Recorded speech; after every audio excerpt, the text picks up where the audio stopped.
In the remote and tight-knit town of Silver Creek, the Harper family was known for their respectability and conservative values. With a father who was a stern church deacon and a mother who never missed a Sunday service, the family lived under the scrutiny of their community. But beneath the surface, Brother Lucas and Sister Eva Harper harbored a deep, forbidden secret. Growing up in the isolated countryside, Lucas and Eva were inseparable. They shared everything: their thoughts, dreams, and fears. Their closeness was often remarked upon by friends and neighbors, but no one thought much of it, chalking it up to a strong sibling bond. But as they grew older, their connection became something more intense, more dangerous. By the time they were both in their late teens, that bond transformed into a twisted, passionate romance, one that neither could fully comprehend or resist. They kept their illicit love hidden for years, sneaking away into the woods behind their family home to be together, away from prying eyes. Eva, torn between guilt and longing, often tried to break free from Lucas's hold. She wanted a normal life, a life where she could have friends, date, and build a future. But Lucas was possessive, convinced that their love was meant to be, no matter how wrong it seemed. He reminded her time and again that no one else could understand them the way they did each other. When Eva turned 21, she fell in love with Matthew Collins, a kind-hearted and naive farmhand who worked for the Harpers. Matthew represented everything Lucas wasn't: stability, simplicity, and safety. Determined to escape the suffocating grip of her brother, Eva accepted Matthew's marriage proposal, hoping to start fresh. Lucas, devastated and betrayed, couldn't stand the thought of losing her. His possessiveness turned into obsession, and he began stalking Eva and Matthew, watching their every move from the shadows. Each time he saw them together, his rage grew, festering into something monstrous. On the eve of their wedding, Eva received a cryptic note from Lucas, asking her to meet him in their childhood hideaway in the woods one last time. Hesitant but feeling guilty for abandoning her brother, she agreed. In the depths of the forest, under the cover of darkness, Lucas begged her to reconsider, to run away with him, leaving everything behind. Eva refused, standing her ground for the first time in years.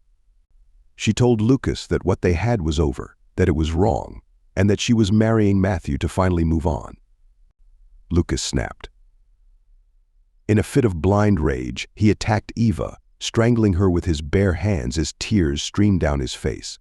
She fought back, but Lucas was too strong, driven by years of repressed anger and passion. When she finally stopped breathing, he collapsed beside her lifeless body, consumed by grief and regret.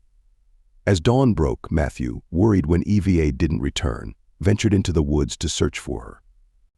What he found shattered him: a bloodied and deranged Lucas sitting next to Eva's corpse, mumbling incoherently about their love. In a frenzy, Matthew confronted Lucas, but the confrontation quickly turned violent. Armed with nothing but his bare hands, Matthew lunged at Lucas, and in the chaos, Lucas grabbed a rock and bludgeoned Matthew to death. The truth about Lucas and Eva's relationship came to light after the murders. When Matthew found Eva's lifeless body in the woods with Lucas beside her, he immediately suspected something more than just sibling rivalry. During the investigation, authorities uncovered letters and notes that Lucas had written to Eva, expressing his twisted love for her. As the town began to talk, other small clues from the past strange behaviors, moments where they seemed too close, began to make sense to people who had known them. Gossip spread quickly, and eventually, the police discovered evidence of their secret relationship hidden in journals and private belongings. Friends and neighbors, once unaware, were horrified by the revelations. The dark truth of their forbidden romance and its deadly consequences shocked the entire community. The Harper family, shocked by the news of their children's crimes, was left in ruin. The truth of Lucas and Eva's forbidden relationship slowly emerged, sending shockwaves through Silver Creek. The town, once filled with whispers of the Harper family's piety, now echoed with stories of incest, murder, and the devastating consequences of love that defied all boundaries. Lucas was found wandering the woods days later, having lost his grip on reality.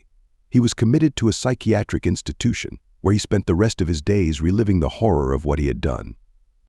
After the murders, Lucas Harper was found wandering the woods, disoriented and covered in blood. He was arrested and charged with the deaths of Eva and Matthew. During his trial, his defense argued that he was suffering from severe mental illness, which played a role in the crimes. Lucas was ultimately found guilty but deemed not fully responsible due to his mental state. He was committed to a psychiatric institution where he spent the rest of his life. The institution provided treatment for his mental health issues, but he was never released.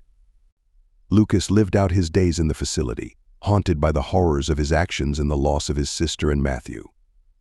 The Harpers' parents were devastated by the tragic events. The discovery of their children's crimes shattered their lives and their reputation in the community. Initially, they struggled to comprehend the full extent of what had happened, grappling with grief and disbelief. The trauma and public scandal took a severe toll on them.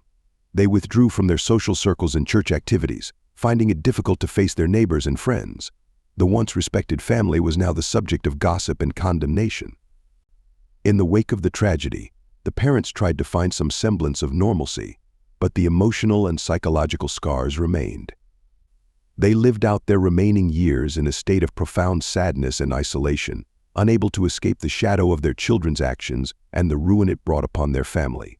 In court, the trial of Lucas Harper was highly publicized and emotionally charged. The prosecution presented a case that highlighted the brutal nature of the murders and Lucas's premeditated intent, supported by evidence such as letters and journals that revealed his obsessive and controlling behavior toward Eva. Lucas's defense argued that he was suffering from severe mental illness, which impaired his judgment and contributed to the violence. They presented psychiatric evaluations showing that Lucas was not fully in control of his actions due to his deteriorating mental state. Experts testified that his condition had significantly impacted his behavior and perception of reality. The jury was faced with the difficult task of balancing the severity of the crimes with the evidence of Lucas's mental illness. Ultimately, Lucas was found guilty of the murders, but was deemed not fully responsible due to his mental state. He was sentenced to life in a psychiatric institution rather than prison. The court's decision sparked debate and controversy. Some felt justice was served by ensuring Lucas would never be released, while others believed he should have faced more stringent punishment. The case left a lasting impact on the community and on discussions about mental illness and criminal responsibility.